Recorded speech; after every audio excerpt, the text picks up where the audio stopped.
The music industry is a gigantic one. In fact, it's not even really one industry. There's the recording industry, there's music publication, there's music and medicine, music education. But at its core, music comes down to its performance. So when we talk about the many ways in which BIPOC are affected by racism throughout the industry, we start today at its most common starting places, in performance and in education. In American music institutions, classical and jazz programs are often housed under the same roof, if jazz is even treated as its own discipline in the first place. And while classical music is largely a European tradition, jazz is first and foremost a Black American music. So navigating those challenges as a Black student at predominantly white institutions can be a challenge. As far as people I know who can speak to those challenges and have created beautiful music in spite of them, I can think of none better than my friend Devonte Stovall.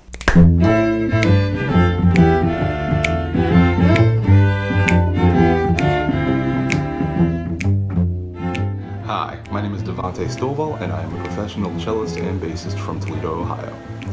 I play a variety of different genres, including but not limited to classical, jazz, folk, pop rock, etc. A long-term goal of mine is to become a professional symphony musician full-time, while continuing to be a recording artist. You can catch me on Facebook at Devonte Stovall, and on YouTube at the same name. And you can also catch me in my groups, the Collingwood String Quartet, Boo Lee Crosser, and the Barn Cats.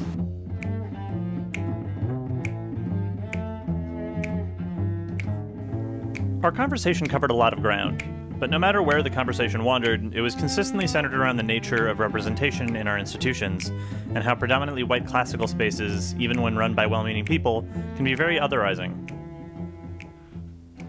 Yeah, Toledo in and of itself, it's kind of in a culturally diverse area, more so, in that there's not like a Black side of town and a white side of town, so to speak. It still was pretty mixed, but at the same time, with that said, I was like always one of two Black kids in an orchestra, you know?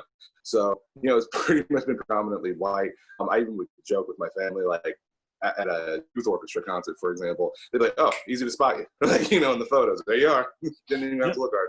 But, you know, that's all in jest and that's fine and everything. But it also does, you know, highlight certain things, you know, sometimes that it is a traditionally kind of white venue, you know? So, not, and that also comes with my own privilege of being somebody whose family could barely afford, you know, an instrument and lessons and things like that. You know, they really invest in something like that. So more recently, I actually posted a status to my own personal Facebook talking about sort of the silence of some of my white mentors. Like growing up in classical music, pretty much everyone that's taught me has been white. As far as private lessons, conductors, you know, older mentors in my same, you know, in the section and everything like that. So when I was in high school, I went to an art school. And I grew up with a lot of these people. You know, I was about 7th grade when I entered, and it's, you know, 6 through 12. And great experience, you know, loved everybody there, you know. And as I kept going on, you know, to university, to, you know, various different summer institutions and everything like that, you know, you get a relationship with certain people. And then when reality hits the fan, so to speak, to see that silence is kind of left me sort of almost hurt, I guess is the word. Hey, we can rap about jazz all we want. We can talk the beauty of, you know, from Mozart to Florence Price to all of it, you know, but you refuse to acknowledge this very real thing that's going on that could affect me. I mean, dude, like, I'll be very morbid, like, I could die tomorrow. I don't even know. I take that every time I step outside, you know. Every time a cop car pulls me over, I have a mini heart attack. I'm like, is this it? You know, and I'm not making light of it. It's just reality that I live with. Would you be silent if it was me? You know, does it take it being me for people to? Does it take a personal connection for some people to really step up? You know, and that being said, I actually had a professor sort of step up recently on his own blog talking about. I won't name his name, but you know, talking sort of about his experience as a white man and seeing his privilege from that side. And so that's good. That's an example of what you can do. Even if it's just shouting out to your Black students, like, hey, you all right? Everything's going crazy right now. You know, you okay? How are you feeling? Maybe ask me, you're okay. Be like, what, how are you feeling? You want to talk to me about it? Like, I care about you. Coming from an environment in university where all the jazz professors are white, teaching you this Black music that has a rich history, and not even just rich history, it is Black history. You know what I'm saying? It is, you know, whatever it morphs into and how it affects the globe, it is predominantly a Black music. It comes out of slavery, it comes out of struggle that comes out of fighting for freedom. Historically speaking, jazz is Black American music. Its origins, practices, and innovation are owed to a long line of Black musicians like Scott Joplin, Charlie Parker, Miles Davis, and John Coltrane, to name a few. So when we talk about appreciation versus appropriation, it becomes striking that degrees awarded in this predominantly Black music are predominantly being awarded to white musicians, with Black musicians making up less than 8% of those awarded degrees.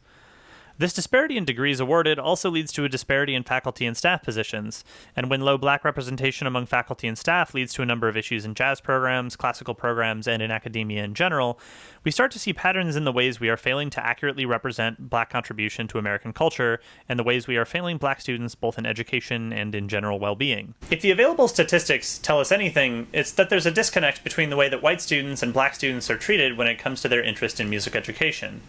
While white students are seldom dissuaded from performing jazz, it seems that Black students are often otherized when they show an interest in classical music, and much of this otherization is reflected in the selective reporting of musicology. If the most popular classical music history books in the classroom are to be believed, classical music was exclusively or nearly exclusively performed by white musicians until very recently. But recent resurgence in the works of Florence Price, Samuel Coleridge-Taylor, William Grant Still, and Joseph Boulogne, among many others, indicates that classical music has been practiced by skilled Black musicians regularly for centuries, and their historical omission is often used as fodder to further otherize aspiring Black classical musicians, and there are several comparable examples affecting other marginalized identities in our field. And as far as like the classical end of things, the canon, we all know. You got your Mozarts, your Bachs. We can rap all day till we're blue in the face about what we know. But recently with Florence Price's music being uncovered, that's a whole new world of music opened up for people that would not have known otherwise. Had it not been on I think it was her music in her summer home, and this couple bought it, and they were like, "Hey, we just randomly discovered this music," and the world was like, "What? Like this is history." Say. And me growing up, I didn't have much exposure to that myself. Various concerti, Dvorak. And Dvorak is a very interesting example because he came to America one day they were like, we want you to sort of write a piece or something that exemplifies the music of America. And when he came here and he heard Black musicians, playing the blues and everything, or playing, your traditional folk music in that way, he was like, "Oh, you got it right here. Like, this is the music of America."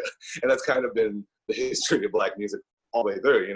At first it's like, and then it's like, oh, it's historical and beautiful. Like jazz is like, this is the devil's music, and now we have jazz programs. Can't wait till we have hip hop programs in colleges. You know what I mean? Like straight up, like be a rap major. I can't wait for that. Maybe when I'm like 50 or whatever. and there's a fine line between appreciation and appropriation. And you can't sit down with every single person you see and be like, "Hey, so do you understand the history?" Like it's impossible to kind of do that unless you want to devote your life to that. But it's just one of those things that I wrestle with personally, and I'm sure others do too. Like you see it and you're like, I know where this comes from. This comes from my area, so to speak. And do you understand the cultural significance of it? Do you care about Black people? You know what I'm saying? Do you understand do you understand, and do you recognize that? In your appreciation for from breakdancing, like I said, hip hop to the way you dress.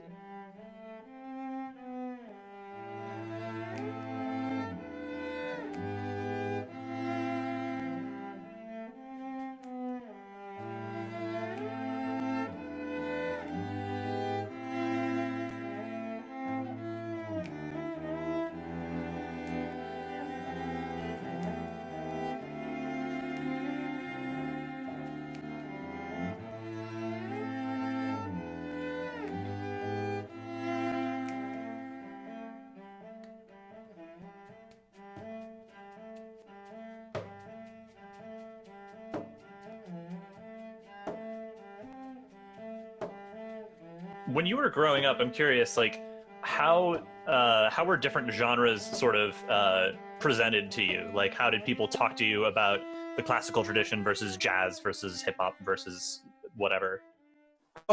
So it's weird. I grew up in a multi-generational house. My grandparents, and then an aunt of mine, and then her daughter was about 13 years in my senior year. So, I had the Temptations, I had Mozart, I had the Jackson 5.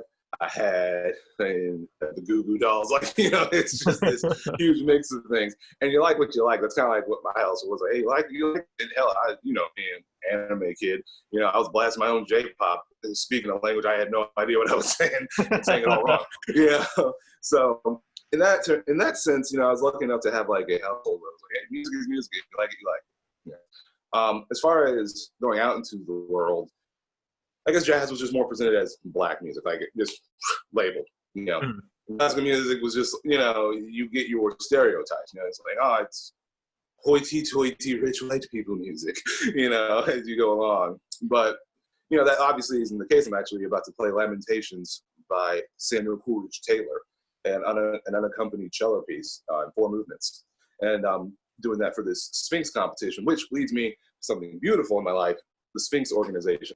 Yeah, I was a sophomore when my aunt told me about the Sphinx organization. And what it is a classical string organization geared toward Black and Latino string players. Because like I said, initially, those are underrepresented in the classical world anyway. I went to the Sphinx Performance Academy, which is their summer camp for kids up until 18. And like I said, I went my sophomore year of high school, and it changed my life. It really did.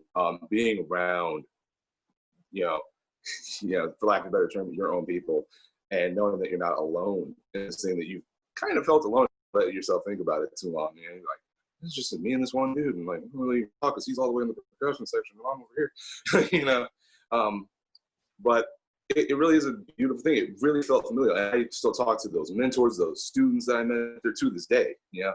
Made very close friendships with them. And these are extremely talented, hardworking individuals. Some people could probably have the very ignorant response to it, like, well, they're good for Black people. No, these people are accomplished at what they do in so many ways. I remember Melissa White, one of the Sphinx alums, she came to my high school with a quartet from the Sphinx organization, and they blew me away. And I think it was like that following summer when I went to the camp. So that was just, I would encourage anybody, any string players out there, Black and Latino descent, please check out the organization. Like you'll feel like home, like, honestly. Whenever I talk to people of color who are working, like especially in like orchestras and in opera, like there's a big thing about like code switching, whether it's with Sphinx organization or with like other things. When you're in predominantly white spaces versus predominantly Black spaces, or just like non-white spaces, how does like that change your experience and the way that you approach it, either in like the way that you perform the music or the way that you interact with people or the way that things come together? Like, is there any sort of notable differences? I became bilingual at the age of 5 when it comes to code switching. When it comes to that, I mean, there is sort of a decorum that you take, I guess, with sort of anything that growing up performing and everything, I'm like, all right, it's concert time, you got to be a certain way. And, one could look at that like certain way and say, oh, what, be white? And it's a very fine line between, when you use words like professionalism, that can get a slippery slope, because like, what is this hair? Not professional. Like, what I'm saying? So far as presenting myself in a certain way, personally, I kind of want to get a little looser with that as well. I would love to, if I was a soloist, for example, I would love to, talk to the crowd more, when I'm playing, speak on what I'm playing, like who this composer is, and, the history on that and everything. You met me. I'm a very chill dude. I'm very loose, hey guys, what's happening? Kind of person. And that just comes personally from me. And I'm like, oh, why can't we, loosen the tie a little bit in the classical genre? Why can't we, engage the audience a little bit more? Because I feel like engagement really does help people understand people more. And that would also, I think, embolden a lot of younger cats to get into something that they might see as like, oh, this is stuff, I don't know if it'll make me uncool or whatever. If you see, big kid me up there, in a lime green suit with this kind of hair, be like, what's happening, y'all? check it out. We're playing some Samuel Coleridge-Taylor. This cat is the, like, and I think that it almost does a disservice to it. Like I said, you see, you're a young cat, you see that out there, and maybe you come from not that background, but you love playing violin. You just know that you have talent for it, and you kind of get turned off from the elitism that it might come off as elitism when you see that in the concert hall. And again, you can have reference. You can have, like, for Christ's sake, like the jazz club. Do people not take that seriously? People are getting drunk and talking, you know what I'm saying? But also enjoying the music at the same time. You can do both. You can totally engage the crowd. You can, Christ, like rock concerts. Like, and I'm not saying that, you got to get on stage dressed like Kiss and play a cello, although I would. Trust me, I absolutely would. but yeah, I think I would like to see more of that. I will always love what I do. And that's got to be first and foremost, because no matter what you do, everyone's going to have something to say about it. And there's be times where you can question it yourself. There's been times where, like the old joke of, like, putting the white people music shit got into me, especially coming up. But, I practiced really hard as a kid. I was like looking out the window like Squidward, looking at Patrick and SpongeBob having fun. But I was doing my own thing, and I was having fun in my own right. I just play this music because I love it. I love it just as much as jazz. I love it just as much as anything else I do. Personally, in the classical, I do a lot. Like, you probably have seen my covers and everything. Different stuff. Like, I did an anime opening, a jazz tune, some shit from Tiger King, for God's sake. That got way more attention than I thought. Like, my family looked at me and they're like, "What? Like, what is this?" Tiger King is fucking content gold. Let's, like, seriously. Honestly, I had the mustache, had the damn, like, I did a promo for that. I was like, y'all better come check out this here cello cover tomorrow night, 7 p.m. Like, yeah, man, I think that would be great for the tradition. Yeah. Hey everyone, thank you so much for watching, and of course a huge thank you to Devante for collaborating with me on this video. If you're interested in checking out more of his projects, I've left some links in the description, as well as links to donate to Black Lives Matter, the Bail Project, and the Sphinx organization, which is, again, a wonderful organization doing a lot of great work for Black and Latinx string players. Otherwise, I've also left some descriptions to some further reading if you're interested in the topics we talked about in today's video. Otherwise, thank you again so much for watching, and I'll see you in the next video.